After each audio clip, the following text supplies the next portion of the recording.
So then once, while Scarlet herself is doing a bunch of mischief around the school, she goes through the window, looks outside, sees Charlotte in her body doing cheerleading, and she's like, oh no, this is not happening. Charlotte, what are you doing? And she zooms past and heads straight for her body, knocks Charlotte out of her body, taking control back, and then she finishes her routine, but with a twist of insult. And then next it becomes kind of like a cheer battle between Scarlet and Petula and her gang.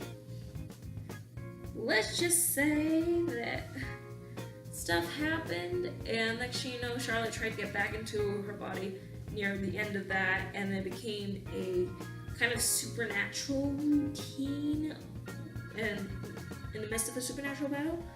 And well, Scarlet, they're like, okay, fine, you're one of us now. And Scarlet is mortified because she's just like, I didn't want this in the first place. There's kind of like a main fight villain here in the Land of the Dead, and her name's Prue. She doesn't like Charlotte. She doesn't like her at all. And you don't really find out why until the end of the story. But she thinks that Charlotte is just this girl who's going to ruin everything for the rest of the dead kids, because in order to go on, to move on, they need Charlotte to be one with the crowd and all that, so that they can all graduate, so that they can all move on. She's kind of like Petula in a way, but, you know, darker, and she's willing to risk people's lives. And the place where the dead kids are staying at is visited, and the guy is thinking about buying it, and Prue doesn't want that to happen. She wants the house to stay left alone to save them and all that. So she has the kids create a ruckus, but one of the ruckuses goes too far when Scarlet accidentally interferes by just showing up and Prue going like, who the hell are you? And thus let go, and then the chandelier falls to the ground, and then the contractor or the person who's wanting to buy it goes like, this place is getting put down. We are going to tear it down. And once Prue hears this, she's not too happy at all. She's not thrilled or anything. And in fact, that's how all the kids turn on Charlotte and this. So like, you are unreliable, we can't depend on you, and you need to start doing your part. And until you do, we're not going to back you up at all. Charlotte just can't let go of the living. And she thinks that the only way for her to pass is to go to the dance with Damon and to do the midnight kiss. Scarlett's not too happy about that, but eventually, during one of the tutoring sessions, Damon gets a perked interest in Scarlett's music and all. Then she starts to have a bit of feelings for Damon, and then eventually agrees to helping out Charlotte's plan. But at the same time, then Charlotte gets jealous, confronts her about it, and Scarlett's just like, you know what, why don't we let him decide who he likes better, me or you? So yeah, during the next tutoring session, they go to the pool. She goes into the pool, and then Scarlet jumps into her own body, and she's like, okay, fine, have it. And she gives Charlotte the look like, if you're gonna play that way, then I'm gonna be doing this. Just like, so tell me which kiss is better, this? And then Charlotte gets the cue, and she really jumps into the body, and she's like, or this. But before Charlotte's able to plant her version of the kiss on Damon, Prue shows up and starts to whirl the pool, eventually creating a tsunami which floods the gym. Then the wall breaks down, and Petula is on the other side of the frickin' gym, while Damon and Scarlet are huddled together right there. in their underwear. Chile gets mad and she's like, I told you to find a new tutor. And he's like, well, I didn't want to find a new tutor. And they start having a battle, and she's like, she's nothing but a dirty little secret to you.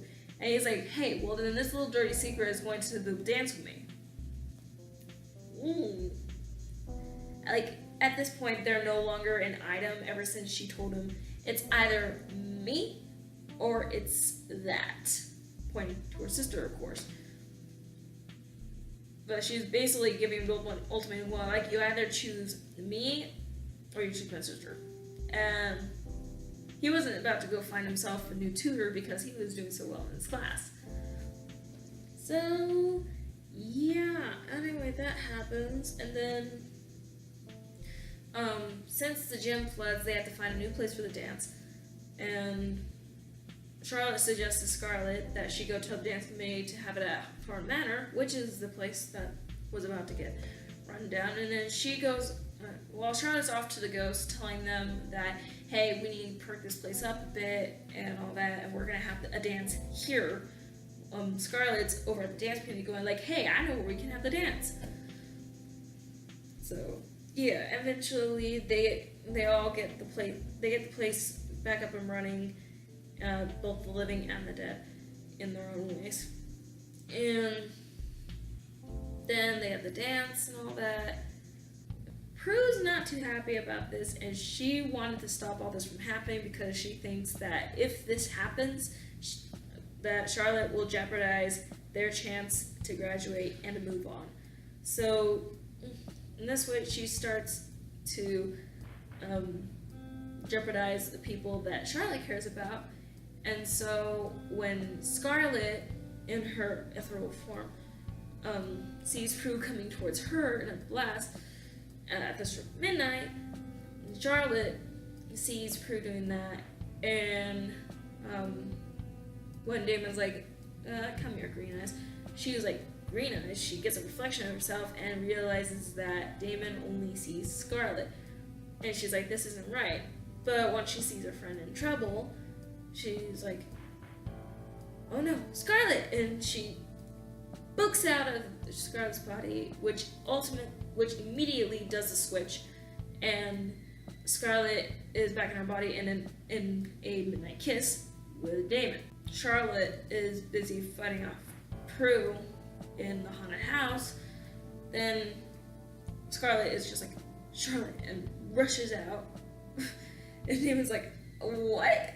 I just kissed you and then you said Charlotte. What? It goes after her. And Prue is messing with the Ferris wheel and everything, and she's like, you know what, you want this to happen? And then she makes all the dead kids visible. Then, like, the living kids, they're more like, oh, this is some special effect, but then they realize, no, these are actual dead people floating in air, because the kids are seeing themselves in reflections, and they are in complete anguish because they see themselves as they are dead. They don't see themselves from before they were dead. So one kid has their head bashed in, and another one cut through. They basically are looking at their reflections and seeing how horrible they look and are in complete anguish and reliving the moment of their death.